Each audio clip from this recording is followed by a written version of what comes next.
Kalau aku excited sih. Kalau aku bingung. Kalau aku lebih ke bingung ambil atau tidak karena aku udah lulus di tempat lain, tapi kayaknya aku jadi anak Unip. Kaget sih. Gak nyangka kalau lulus sama excited. Terharu kali. Kalau aku nangis sih yang pertama karena nggak nyangka bisa lulus FK gitu. Sedih. Kalau aku sih agak terkejut, tapi ya terharu juga sih.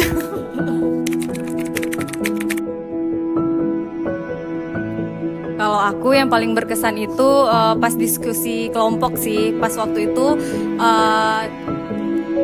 LTM-nya paling pendek, jadi dibilang paling pemalas gitu. BEM sih, ikut organisasi kegiatan-kegiatan. Yang paling berkesan itu waktu telat kuliah anatomi terus tidak boleh masuk lagi.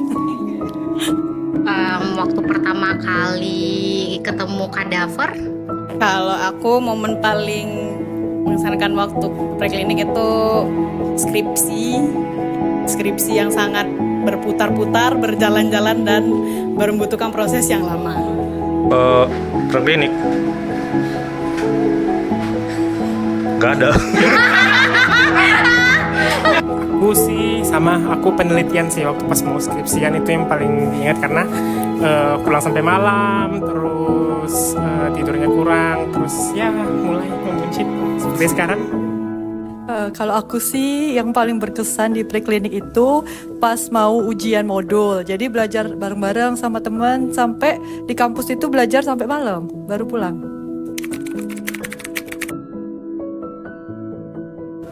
Kalau stase yang paling disuka dan favorit itu stase mata. Radiologi dong. Kalau stase yang ilmunya paling disukai yaitu stase kulit. Penyakit dalam. Kalau aku stase yang paling disukain itu penyakit dalam karena dia kompleks, ada parunya juga, ada jantungnya, ada penyakit dalamnya juga. Jadi pokoknya itu yang paling favorit. Anak. Kalau aku jantung dan THT. THT, jalan-jalan sambil makan. Kalau aku paling favorit radiologi sama anak. Bedah.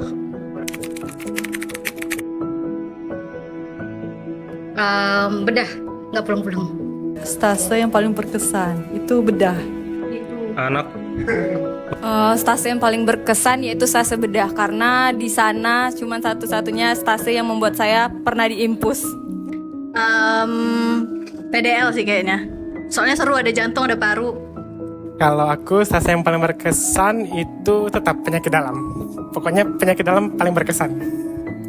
Kalau aku anestesi, berat dan pertama kali.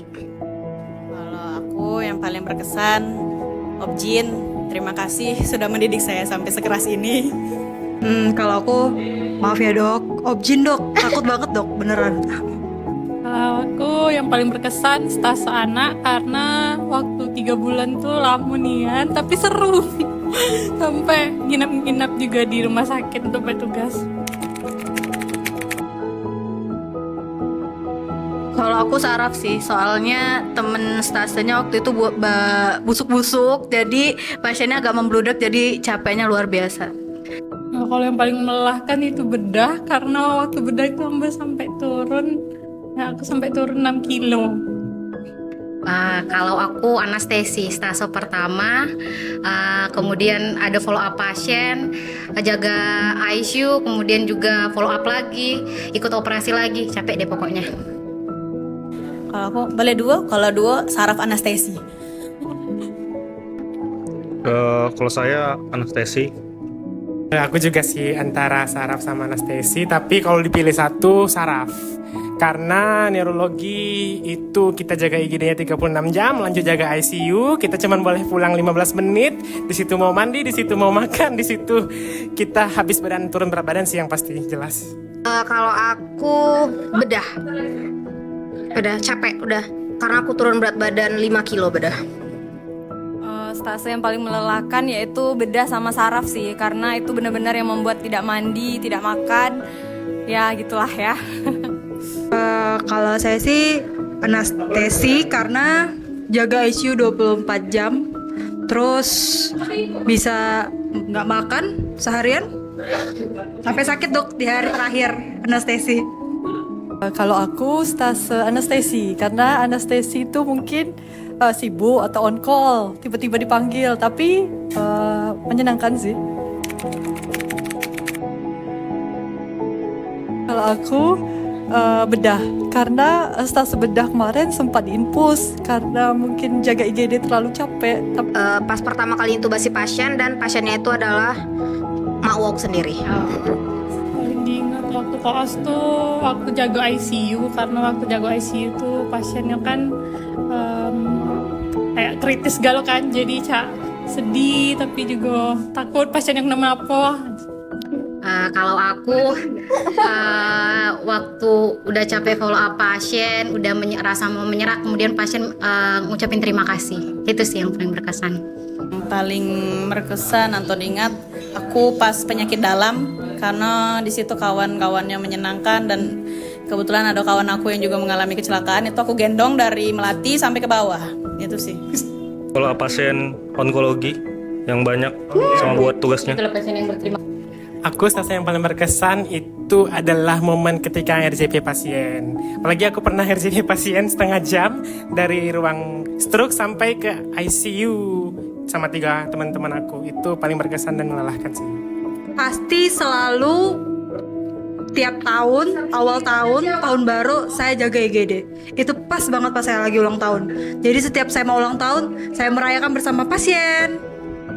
Yang paling berkesan itu ketika anestesi, karena setiap jaga ICU itu pasti ada pasien yang setiap saya jaga pasti ada pasien yang out. Spesialis radiologi. Insya Allah mau spesialis kulit. Apa aja yang ada beasiswanya nanti? Kayaknya mau spesialis patologi klinik. Kalau nggak jantung, mata. Kalau nggak spesialis penyakit dalam, spesialis paru. Spesialis THT, rekomendasinya dong dok. Kalau dikasih rezeki, kalau ida jantung, THT. Bedah ortopedi deh. Kalau dikasih rezeki juga, kalau tidak spesialis sana, spesialis radiologi.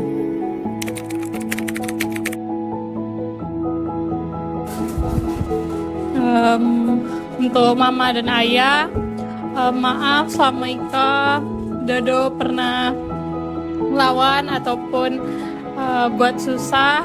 Makasih juga atas kerja kerasnya sehingga Dodo bisa jadi seorang dokter, dan kami bersaudara juga bisa sekolah. Semoga kedepannya Dodo bisa ngerawat mama dan ayah dan juga menjadi anak yang soleh.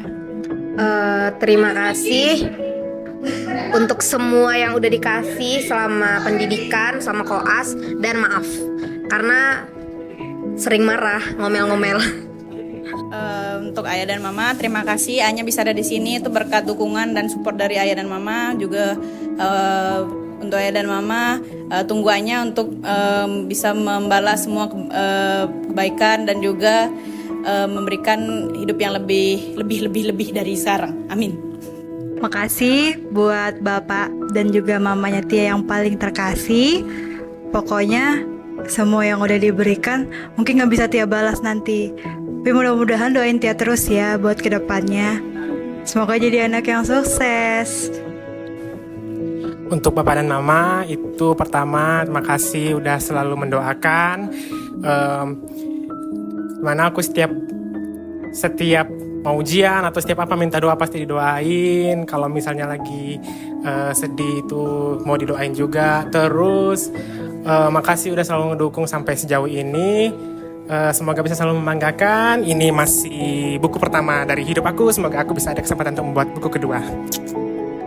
Cuma mau bilang makasih buat mama, ayah, dan semua keluarga besar, buat semua bantuannya, semua supportnya. Untuk mama dan papa, terima kasih atas supportnya dalam segala hal. Terima kasih tidak pernah menuntut untuk ini dan itu. Dan dari mama papa, Gina belajar bahwa lambat atau cepat itu bukan tentang waktu. Yang penting jangan pernah menyerah dalam segala hal. Kalau Ica mau ngucapin terima kasih untuk Mama, untuk Papa juga. Kalau untuk Mama itu terima kasih sampai sekarang, sampai koas tetap nemani Ica. Juga untuk Papa, maaf Ica masih bertarung dengan umur Papa. Semoga Ica bisa membanggakan bukan hanya untuk Mama Papa tapi juga untuk keluarga besar, itu aja. Untuk Mama dan Papa, Lala ucapkan terima kasih banyak atas doa, support maupun dukungannya atas selama ini. Mungkin Lala banyak salahnya. Doain Lala semoga sukses terus dan terima kasih juga untuk Billy dan Mas Nanda atas doa-doanya. Semoga bisa sukses terus. Untuk Mama Bapak, makasih atas supportnya dari selama 10 tahun mengerikan ini. Akhirnya saya jadi dokter juga, Itu dong. walaupun cukup lama.